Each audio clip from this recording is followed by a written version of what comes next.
Dieu. Seigneur, je te prie de prendre toute la place, de prendre tout l'honneur, de prendre tout le contrôle, Seigneur. Merci, Seigneur, vraiment de me permettre de m'exprimer correctement, Seigneur, d'exprimer ce que tu as mis sur mon cœur, Seigneur. Que chacun puisse prendre sa part, que chacun puisse être enseigné, Seigneur, par ta puissance, parce que tu es l'esprit de vérité, tu es l'esprit de connaissance. Merci, Seigneur. Merci, Seigneur. Alléluia, alléluia. Merci, Père. Merci, Jésus. Merci, Saint-Esprit. Est-ce que vous êtes dans la joie ce matin? Amen. Ah, évidemment, ce n'est pas notre pasteur, mais le Saint-Esprit est avec nous quand même. Gloire à Dieu.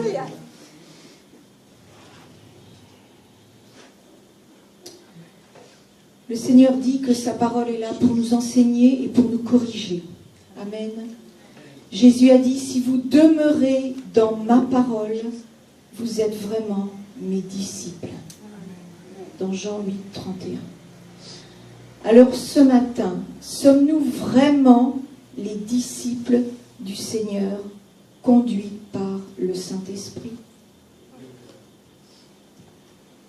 Sommes-nous suffisamment remplis de l'Esprit pour accomplir la volonté de Dieu? C'est ce que nous allons étudier ce matin.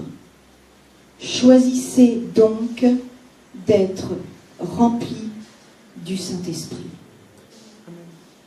Tout le monde sait bien sûr que le Saint-Esprit est la troisième personne de la Trinité. Bien évidemment, ce n'est pas un ordre de valeur. Il y a le Père, le Fils et le Saint-Esprit. Chacun a sa propre personnalité, chacun a sa propre fonction. Le Père n'est pas le Fils, le Fils n'est pas le Père et le Saint-Esprit n'est ni le Père ni le Fils. Seulement, ils travaillent ensemble parce qu'ils sont un dans la pensée, ils sont un dans la vision et ils sont un dans le but. Le Père est le visionnaire.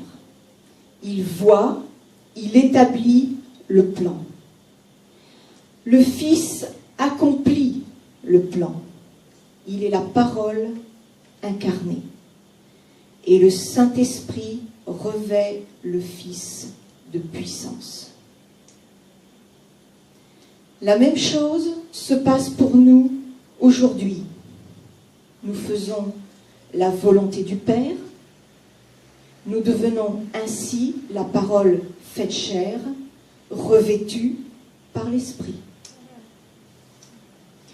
Or, la connaissance de la volonté du Père ne passe que par notre esprit. Elle ne passe pas par notre intelligence. Parce que ce n'est ni par la force, ni par l'intelligence, mais c'est par mon esprit, dit l'Éternel des armées. Le dépôt divin est donc dans notre esprit. Et seul un esprit régénéré par la nouvelle naissance peut reprendre sa place d'autorité pour dominer sur notre âme et sur notre corps. Parce que c'est dans un esprit régénéré que le dépôt divin pourra impacter l'âme, puis le corps, et transformer ainsi nos vies.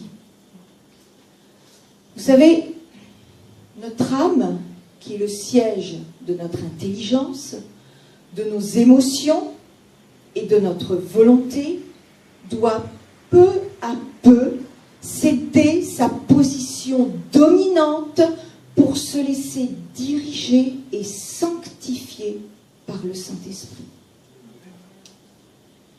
Ce matin, il faut comprendre que notre intelligence ne peut pas recevoir la vie de Dieu.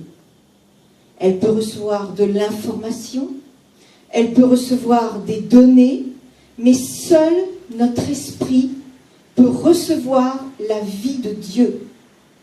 Parce que Dieu est esprit.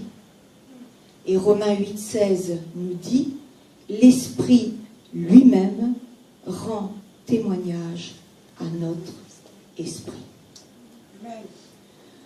Le Saint-Esprit ne rend pas témoignage à notre intelligence.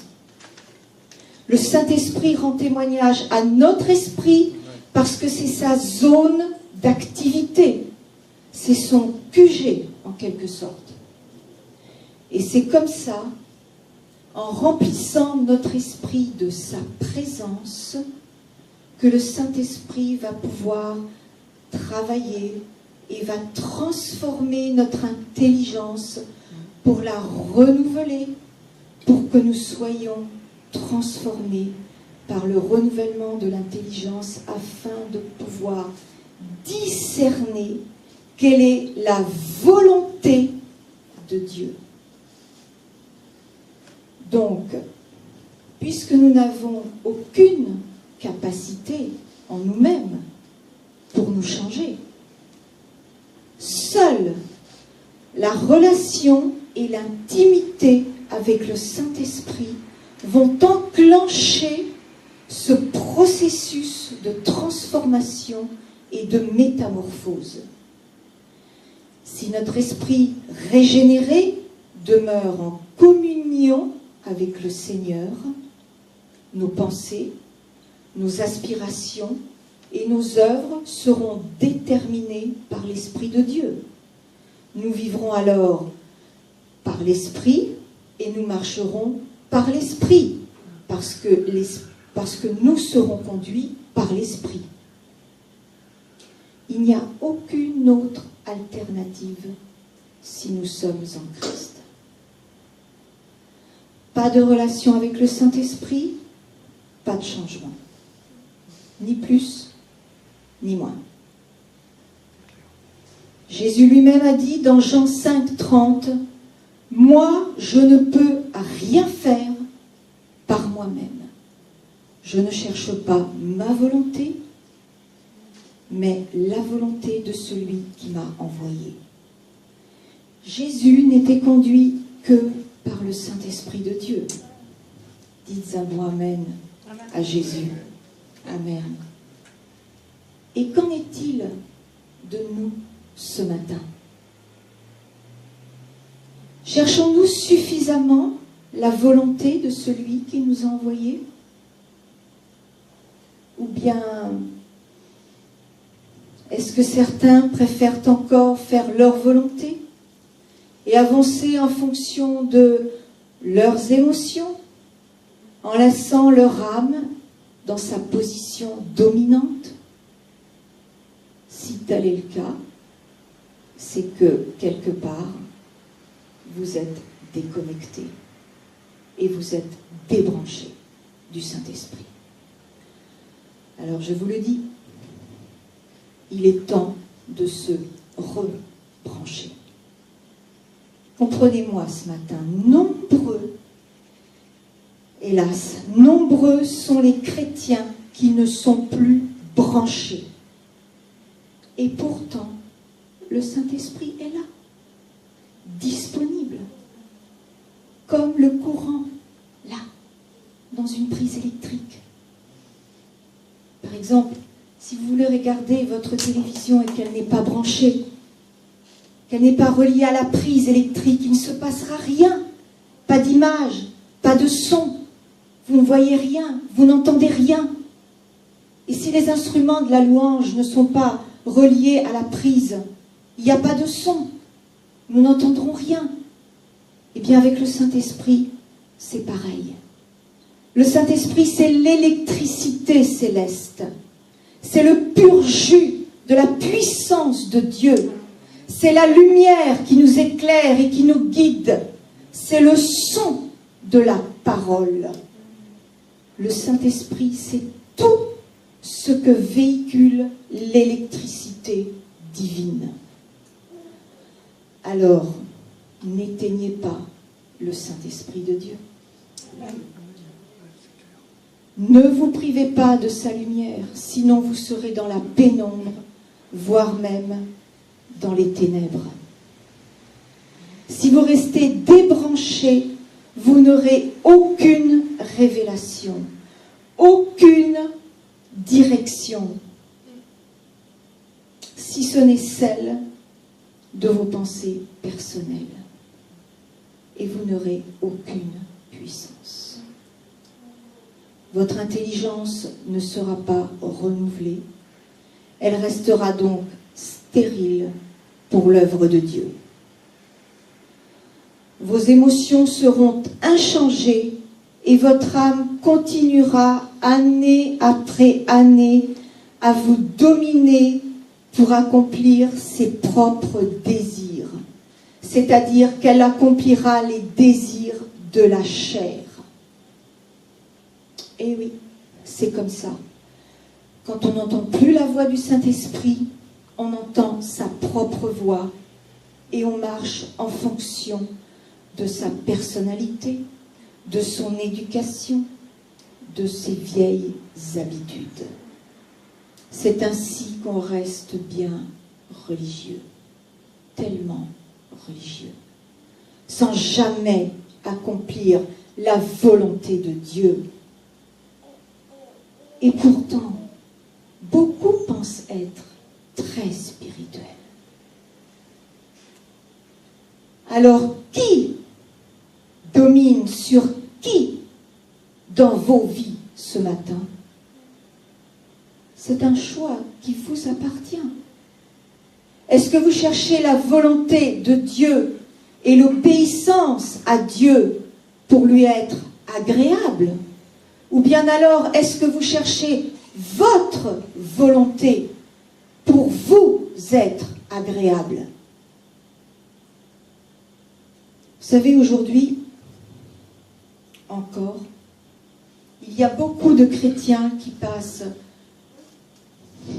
50, 60, 80, voire plus, de leur temps libre à cultiver toute autre chose que leur relation avec le Saint-Esprit de Dieu.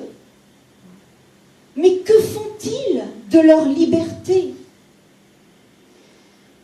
Ils cultivent leur intellect, leur connaissance selon le monde, ils jouent aux jeux vidéo, ils tchatchent avec leurs amis, ils regardent des films inintéressants ou peu intéressants, peu recommandables, etc., etc.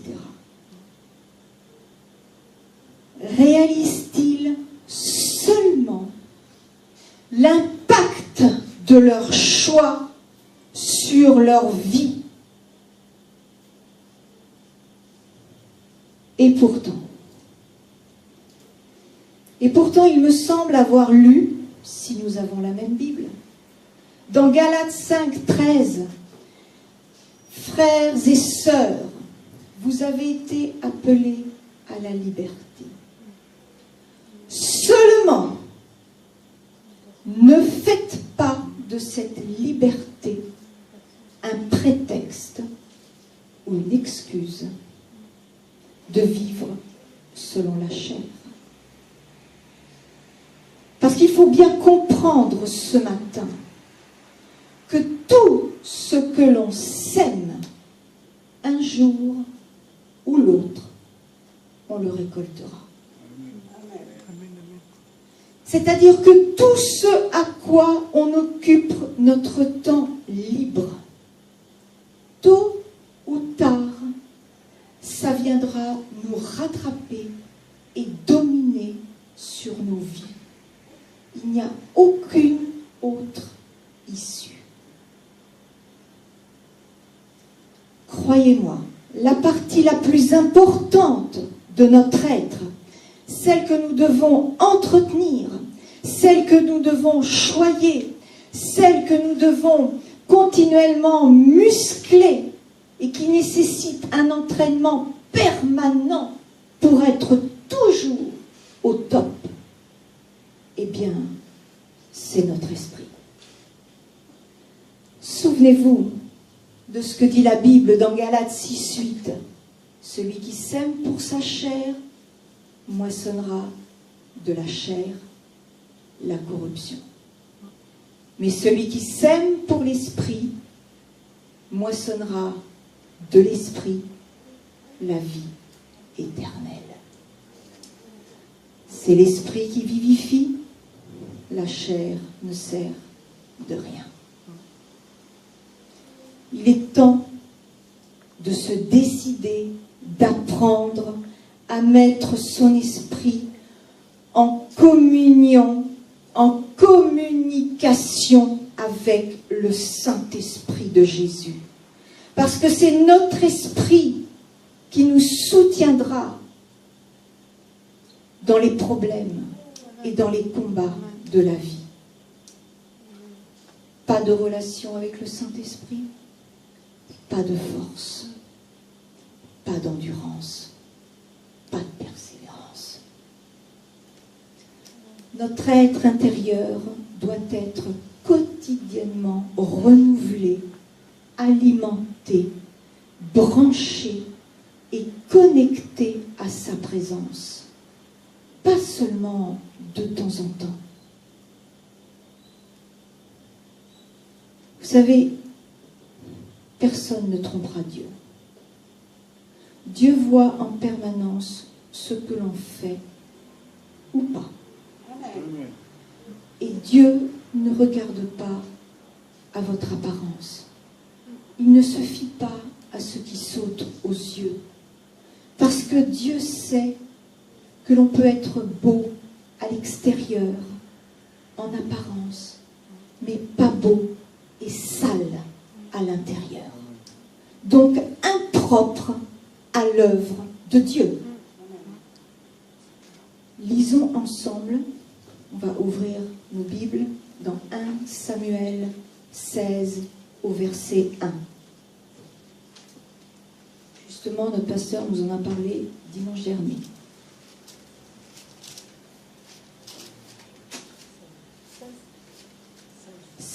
Samuel 1, Samuel 16 au verset 1.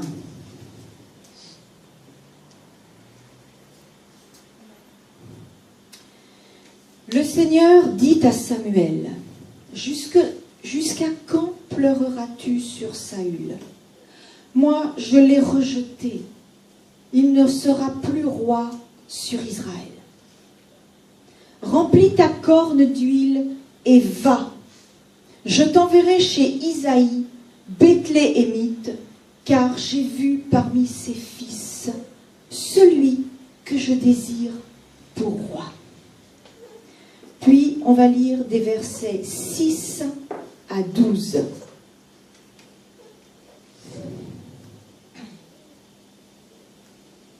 Lorsqu'ils entrèrent, il se dit, en voyant Éliab, « Certainement, loin de l'Éternel est ici devant lui. » Et l'Éternel dit à Samuel, « Ne prends point garde à son apparence et à la hauteur de sa taille, car je l'ai rejeté.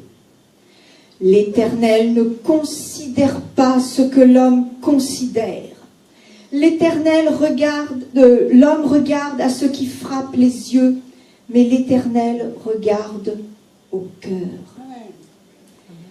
Isaïe appela Abinadab et le fit passer devant Samuel. L'Éternel n'a pas non plus choisi celui-ci. Isaïe fit passer ses 7 fils devant Samuel, et Samuel dit à Isaïe, « L'Éternel n'a choisi aucun d'eux. » Puis Samuel, se posant quand même quelques questions, dit à Isaïe, « Sont-ce là tous tes fils ?» Et il répondit, « Il reste encore le plus jeune, mais il fait paître les brebis. »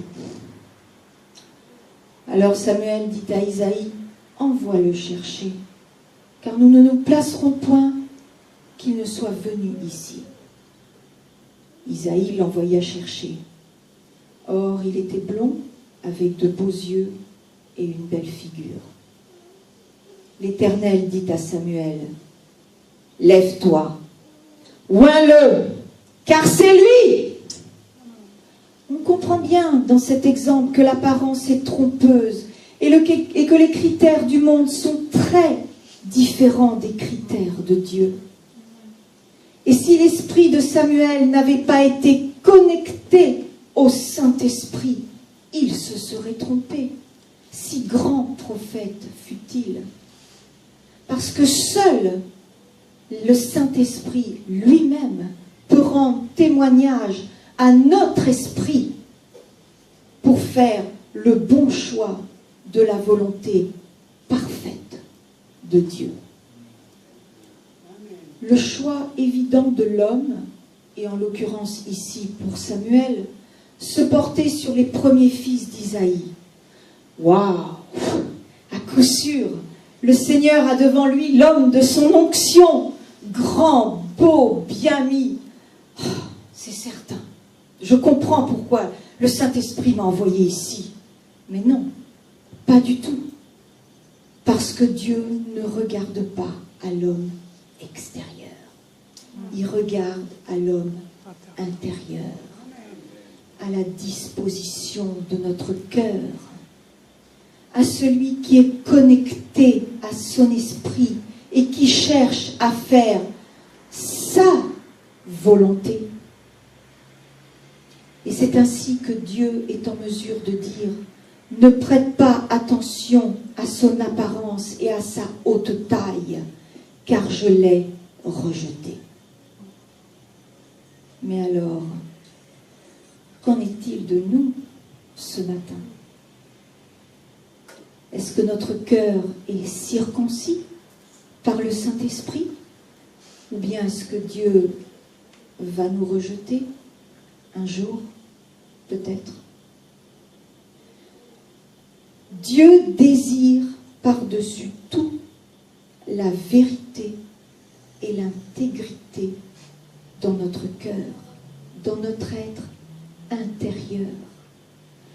Parce qu'il y a tellement de gens qui sont superficiels, peu profonds, hypocrites, dispersés et tellement attachés à leur être extérieur, à leur religiosité, au qu'en dira-t-on, à leur éducation et à leur vaine manière de vivre. Ce qui est regrettable, c'est qu'ils s'impressionnent eux-mêmes. Ils réussissent à se convaincre. Mais ils n'impressionnent pas Dieu. Sûrement pas. Ces personnes-là n'ont pas la vérité dans leur cœur. Leur être intérieur est épuisé, vide et déconnecté de l'Esprit de Dieu.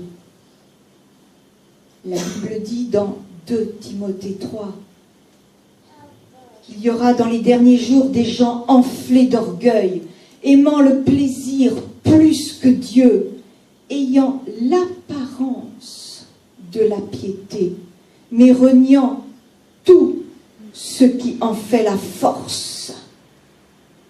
Ce sont des tombeaux blanchis. Dieu le dit parce que Dieu le sait. Si l'on est débranché du Saint-Esprit, notre âme reprend tout naturellement sa position dominante. Il faut donc faire attention à ne pas éteindre le Saint-Esprit. Parce que si notre esprit n'est pas rempli et éclairé du Saint-Esprit, on ne pourra pas se placer au-dessus des circonstances. Et peu à peu, on ne supportera plus rien. C'est facile alors de devenir une pierre d'achoppement pour les autres. Hein? Jamais content. On chuchote, on murmure, on donne des mauvais conseils, on révèle les secrets des autres, la médisance et tout le reste. Hein? Vous voyez bien de quoi je parle ce matin. Parce qu'un esprit déconnecté du Saint-Esprit entraîne une âme et un cœur impur, impropre pour le service de Dieu. Et ces personnes s'imaginent que Dieu va leur confier les richesses du ciel. Mais quelle illusion! C'est juste impossible. Même pas en rêve. Dieu ne se fie pas à un esprit vide, mal disposé et à un cœur impur. Ces gens-là peuvent toujours prier, jeûner, confesser, ça ne va pas changer grand-chose.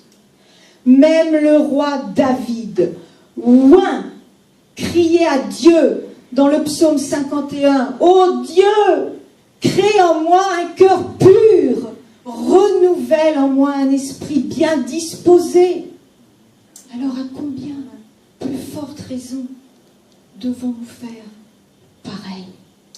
N'est-ce pas? Amen. Dites Amen à Jésus.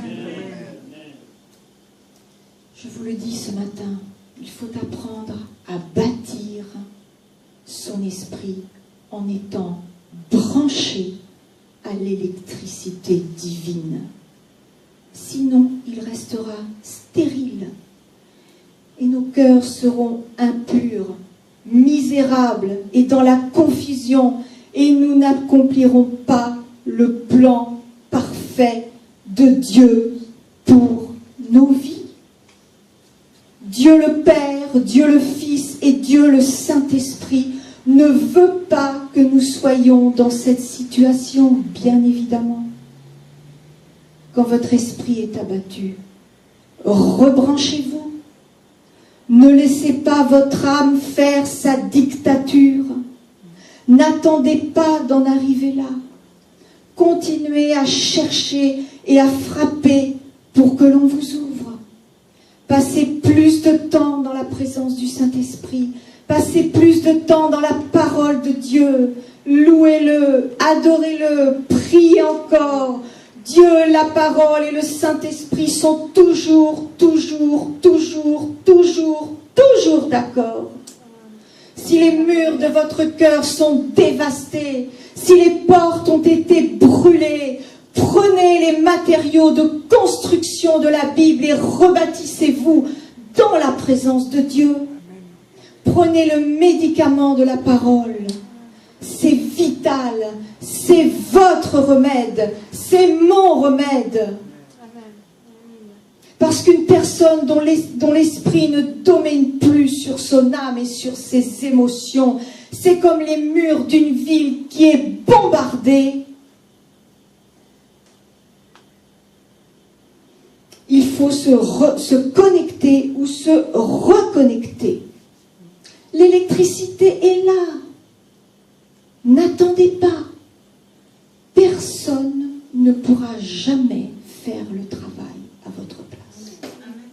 Personne. Le salut est personnel. Et il ne faut pas attendre des autres ce qu'ils ne peuvent pas faire pour vous. Dieu seul peut vous aider. Dieu seul peut vous relever. Si les murs de votre ville, si les murs de votre vie sont dévastés, si vos portes sont brûlées, le diable peut entrer quand il veut et faire ce qu'il veut de vous. Il jouera avec vos émotions, il vous fera avaler n'importe quoi, il va vous enfumer et vous deviendrez ainsi une proie facile. Croyez-moi, il n'attend que ça.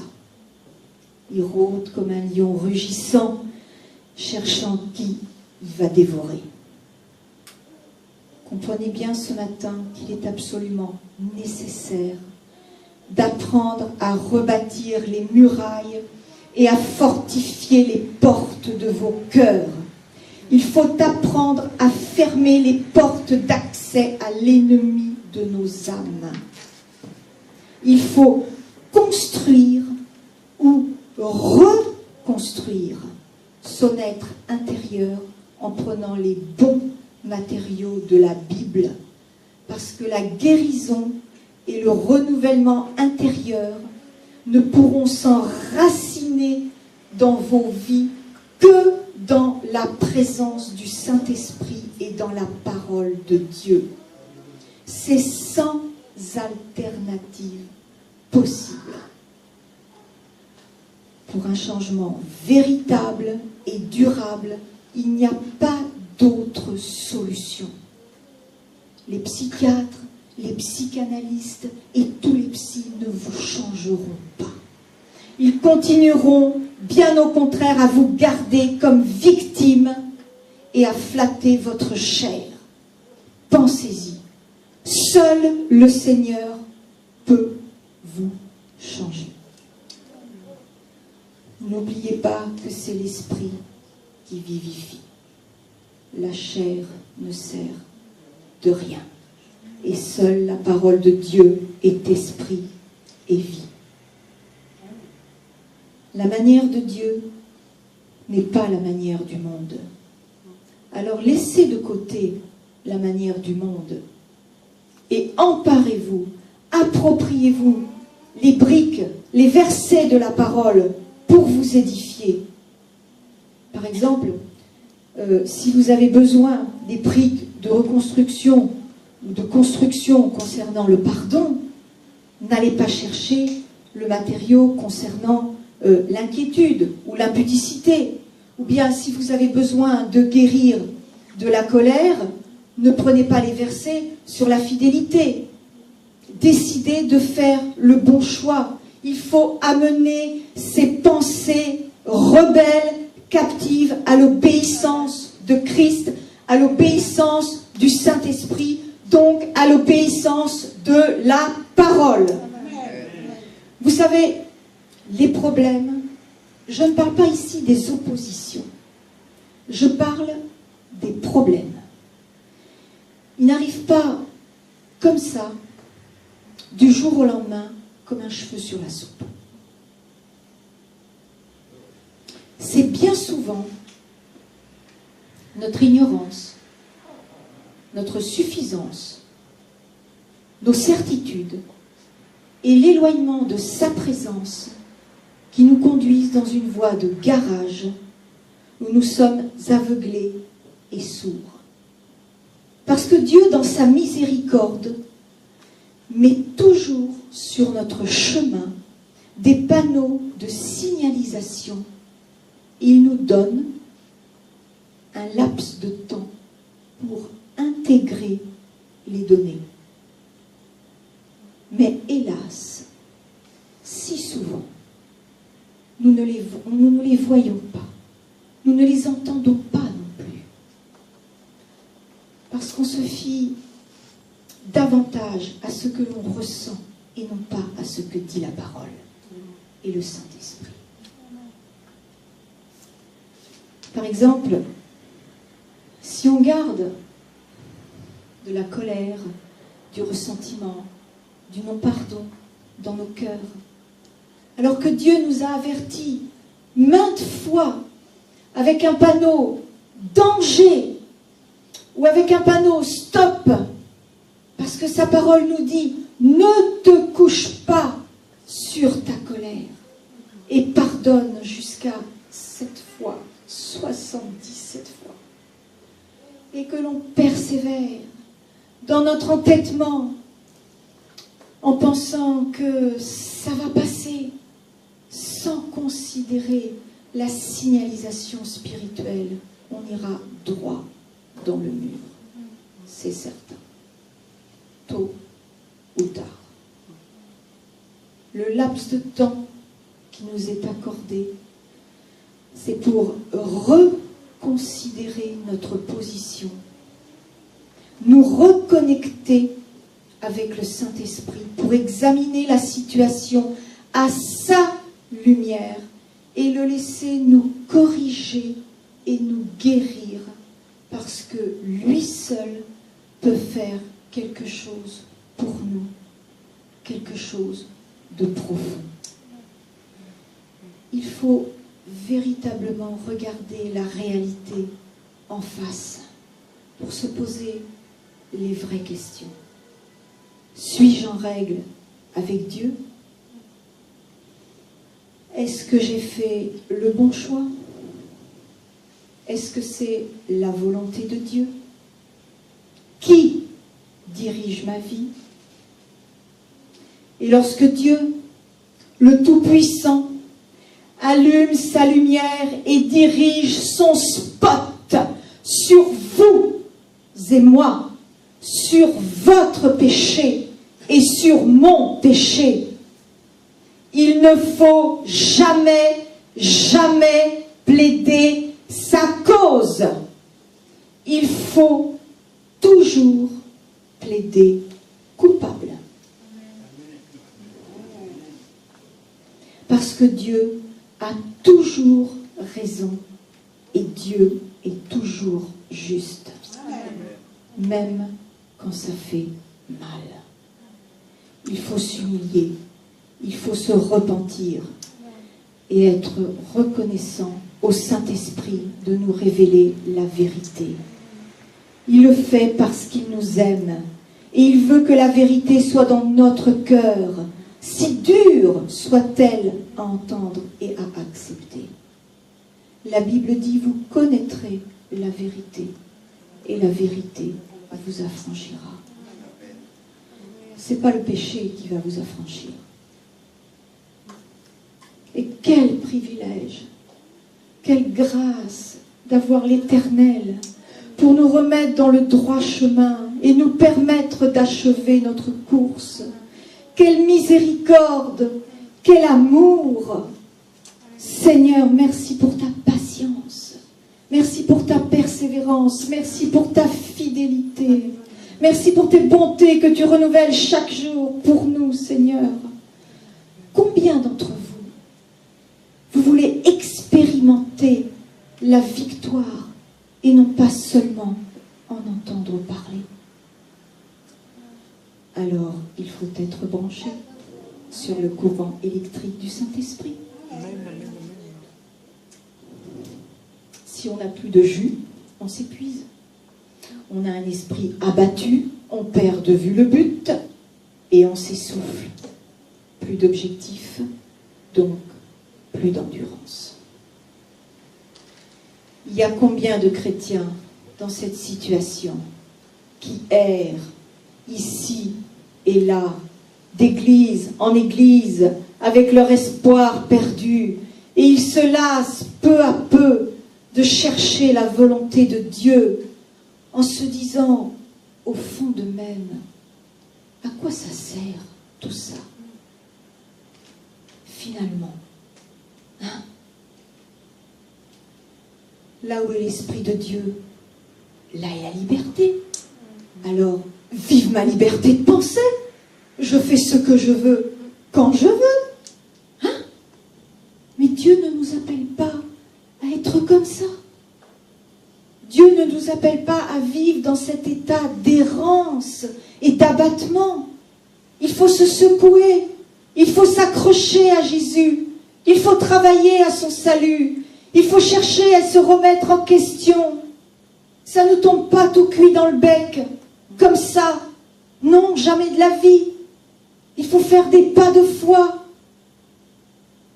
Et plus vous prendrez les matériaux de la parole de Dieu, les matériaux de construction et de reconstruction de la parole, plus vous vous approprierez les promesses les plus précieuses et les plus grandes pour vos vies. Ça, c'est la volonté du Père, du Fils et du Saint-Esprit. Dans 2 Pierre 1,4, il est écrit « Les promesses les plus précieuses et les plus grandes nous ont été données afin que par elles vous échappiez à la pourriture que le désir entretient dans le monde et que vous ayez part à la nature divine. » Alors je vous le redis ce matin, soyez transformés, laissez-vous transformer par le renouvellement de votre intelligence et mettez la parole de Dieu en pratique. Parce qu'en marchant selon les désirs de l'esprit, on n'accomplit pas les désirs de la chair. Plus vous serez remplis de la nature divine, plus facilement vous échapperez à la tentation et à la corruption, quelle qu'elle soit.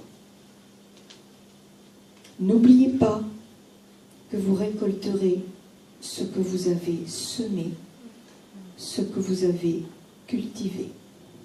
Alors soyez vigilants et faites attention aux panneaux de signalisation de la parole. Vous devez vous approprier les promesses les plus précieuses qui vous ont été données et être occupés par les affaires du royaume de Dieu.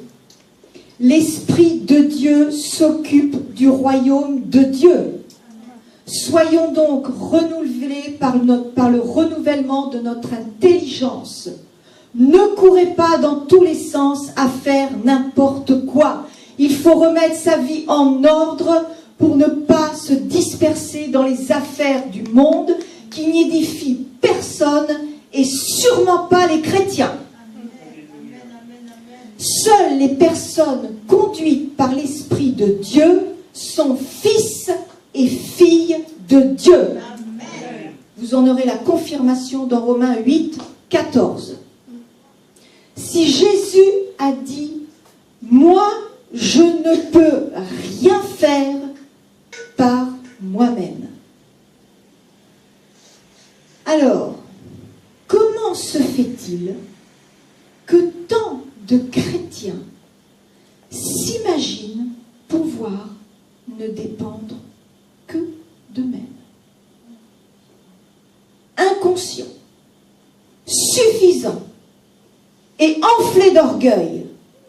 La Bible dit que nul n'est plus grand que le Maître. Il n'est conduit que par le Saint-Esprit. Et pourtant la Bible dit qu'il a été aussi tenté en toutes choses. Nous sommes chrétiens et nous devons imiter Christ. Il faut être rempli et conduit par l'Esprit. En semant de l'Esprit, nous moissonnons de l'Esprit. Ouvrez vos Bibles dans Exode 28 au verset 3. Est-ce que vous me suivez ce matin?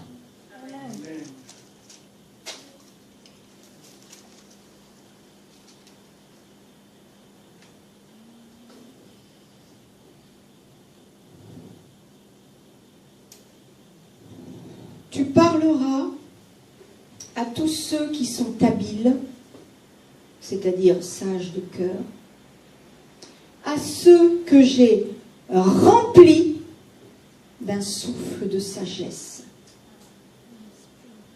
Ils feront les vêtements d'Aaron afin qu'il soit consacré et qu'il exerce pour moi le sacerdoce. Je répète, ceux que le Seigneur a remplis feront les vêtements d'Aaron. Écoutez ce que l'Esprit dit à l'Église ce matin.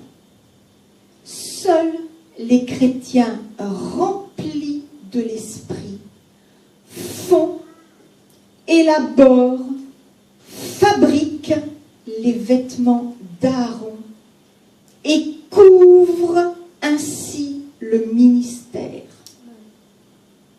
Ces gens-là bâtissent le royaume de Dieu.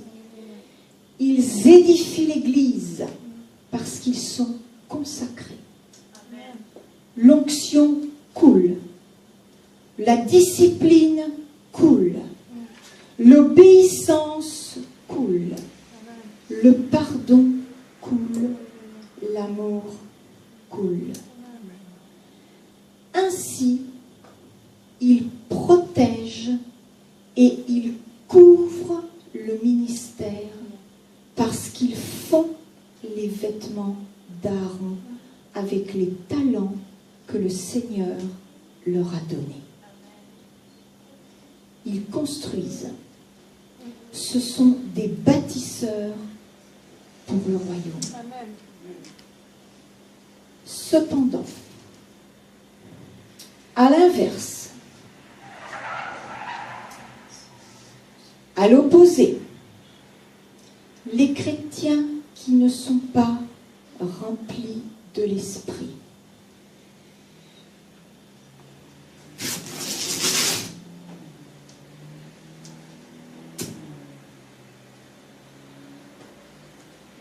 à l'inverse, à l'opposé, les chrétiens qui ne sont pas remplis de l'esprit déchirent les vêtements d'Aaron et découvrent ainsi le ministère. Et ça, c'est grave. Le non-pardon, le zèle amer, la colère, les murmures, les divisions, l'impudicité, la religiosité, la rébellion est un fruit qui vient tout droit du trou de l'enfer. Et tous ces comportements déchirent les vêtements d'Aaron et attristent profondément le Saint-Esprit et vont éteindre sa lumière. Plus d'électricité, donc plus de lumière. Vous êtes débranchés et les ténèbres envahissent peu à peu votre âme, votre intelligence et vos émotions. C'est toujours le même cercle vicieux qui s'enclenche, c'est toujours la même histoire. Un processus classique, parfaitement dirigé par l'ennemi. C'est un de ses pièges favoris. Il adore ça. C'est pourquoi il faut toujours veiller sur ce qui nous remplit et fermer les portes d'accès au diable. C'est un combat indispensable. Parce que vous comprenez bien qu'on n'est pas rempli de l'esprit une seule fois pour toutes, le jour de notre conversion ou le jour de notre baptême, et après c'est terminé. On attend que le temps passe. Non. Il faut veiller et rester connecté à la source. Il faut désirer et entretenir sa relation avec le Saint-Esprit. Soyez remplis de l'Esprit, nous dit Éphésiens 5, 18.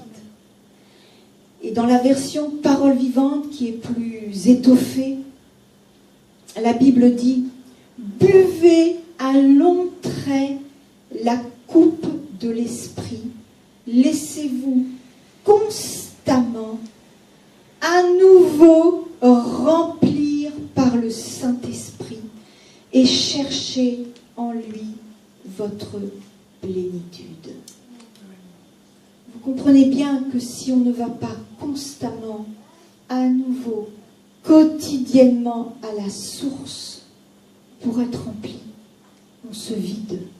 Parce que cet état d'être rempli ne dure pas toujours. Et alors, on s'épuise. Et c'est ainsi que tout devient difficile. Aimer les autres, pardonner, louer, être fidèle à l'Église, évangéliser, prêcher, chasser les démons, etc., etc. Dieu veut que nous soyons remplis de son esprit, que nous amenions notre vieille nature charnelle à la croix, afin de pouvoir accomplir sa volonté parfaite dans nos vies pour son royaume. Dieu veut que l'on tisse, que l'on fasse les vêtements d'Aaron. Et pour y arriver, il faut être rempli de son esprit. Parce que sans lui, nous ne pouvons rien faire. Sans lui, c'est la religiosité. Parce que tout ça, c'est pour un but, bien sûr. L'objectif, c'est de travailler pour le royaume en mettant la parole en pratique. Ainsi, nous devenons la parole faite chair, revêtue de l'esprit. On n'est pas rempli de l'esprit pour s'installer dans un hamac au soleil et se dire « Ouh, je suis spirituel, je suis super spirituel ». Bref, se tourner les pouces, les doigts de pied en éventail et siroter un cocktail. Non, non, non, non, il faut se réveiller. Il faut être connecté au Sauveur. Si le Saint-Esprit nous accorde la grâce de sa présence, c'est sûrement pas pour traîner ici et là à ne rien faire d'autre que d'accomplir les désirs de la chair et perdre peu à peu sa précieuse présence. 1 Pierre 2,11 nous dit « Abstenez-vous des désirs de la chair qui font la guerre à l'âme. Ne baissez pas votre garde, parce que autre chose que le Saint-Esprit viendra vous remplir. » Pour être rempli du Saint-Esprit, il faut être branché à la prise électrique divine. Et pour servir le Seigneur, il faut être nécessairement rempli, être pleine de lui. On ne sert pas Dieu par-ci, par-là, un jour avec, un jour sans, un jour j'ai envie, un jour j'ai pas envie. C'est pas grave, on est sous la grâce. Que personne ne méprise et n'abuse de la grâce de Dieu. La grâce n'autorise personne à faire n'importe quoi. Je lis dans Éphésiens 3,19. Soyez remplis jusqu'à toute la plénitude de Dieu. Hein? C'est pas moi qui le dis, c'est la parole. C'est pas rien ça. C'est tout un programme. On a de quoi travailler avant d'en arriver là. Alors, voyons maintenant rapidement quelques conséquences du fait d'être rempli du Saint-Esprit. L'Éternel parla à Moïse et dit « Sache que j'ai choisi Betsalel, fils d'Uri, fils de Our, de la tribu de Juda. Je l'ai rempli de l'Esprit de Dieu, de sagesse, d'intelligence et de savoir pour toutes sortes d'ouvrages. » C'est dans Exode 31, versets 1 à 3. Dès qu'Élisabeth entendit la salutation de Marie, son enfant tressaillit dans son sein et elle fut remplie du Saint-Esprit. Elle s'écria d'une voix forte. Luc 1, 41, 42. Zacharie, son père, fut rempli du Saint-Esprit et il prophétisa. Luc 1, 67. Et ils furent tous remplis du Saint-Esprit et ils se mirent à parler en d'autres langues. Acte 2, 4. Alors Pierre, rempli du Saint-Esprit, leur dit « C'est par le nom de Jésus-Christ ». Acte 4, 8. Quand ils eurent prié, le lieu où ils étaient assemblés trembla. Ils furent tous remplis du Saint-Esprit et ils annoncèrent la parole de Dieu avec assurance. Acte 4, verset 31. Dites un bon amen à Jésus. Amen. Amen, amen, amen. Si et seulement si nous restons connectés à l'Esprit de Dieu, si et seulement si nous acceptons d'être transformés par le renouvellement de notre intelligence, si et seulement si nous faisons la guerre à notre âme, si et seulement si nous mettons en pratique la parole de Dieu, alors nous travaillerons pour le royaume de Dieu en esprit et en vérité. Alors nous irons de gloire en gloire et nous serons à la tête et non à la queue. parce que nous accomplirons la volonté du Père. Si et seulement si nous persévérons à rester remplis.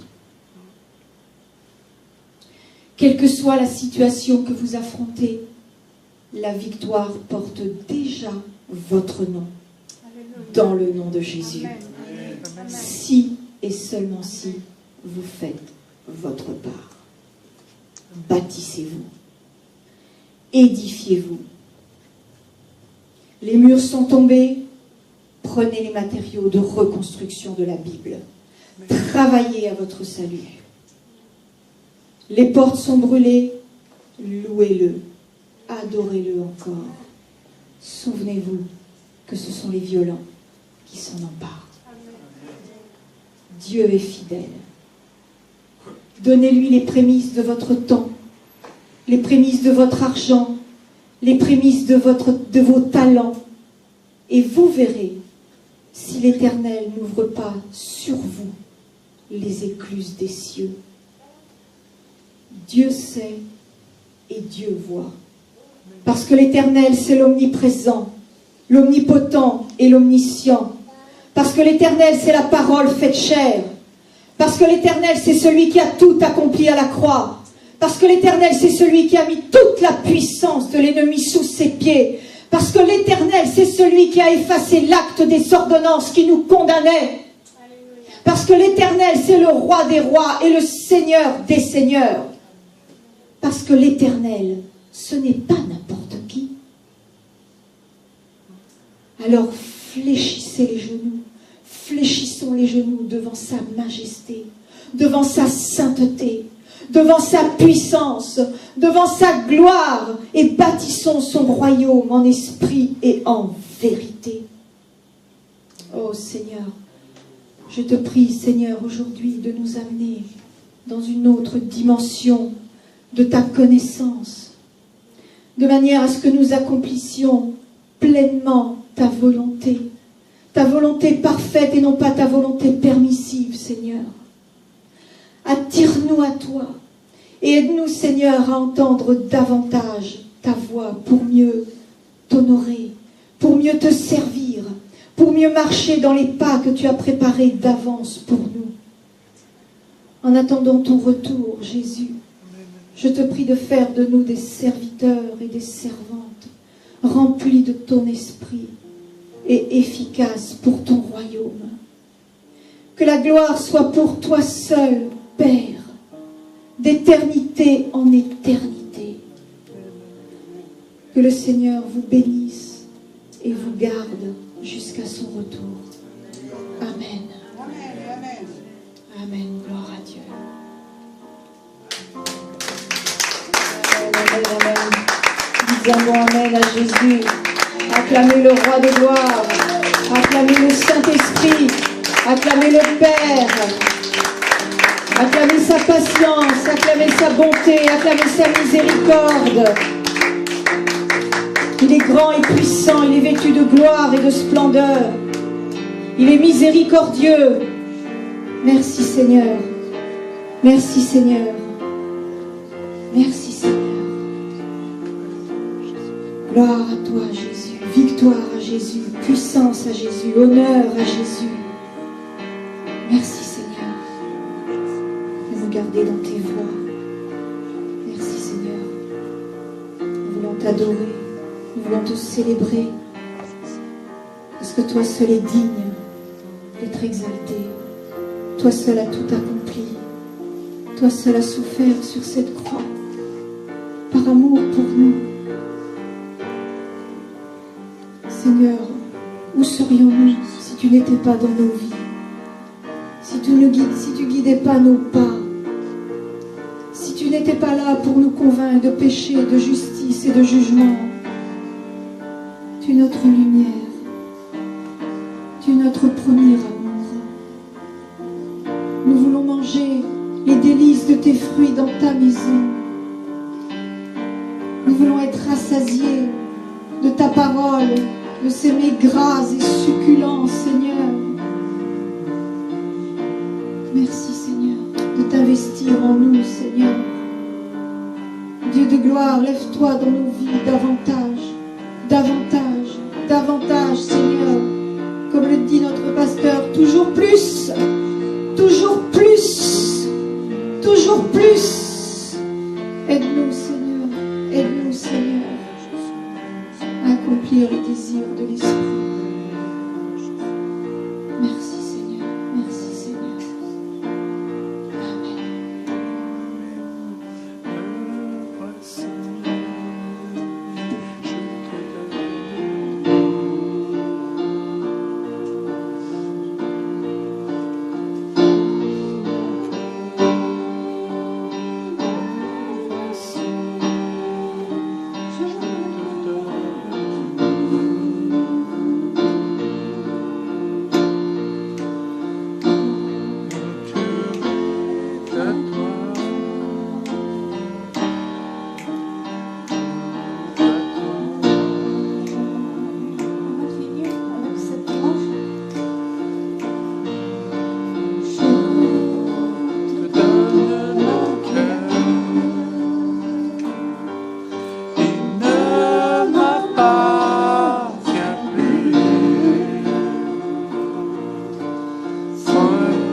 Amen.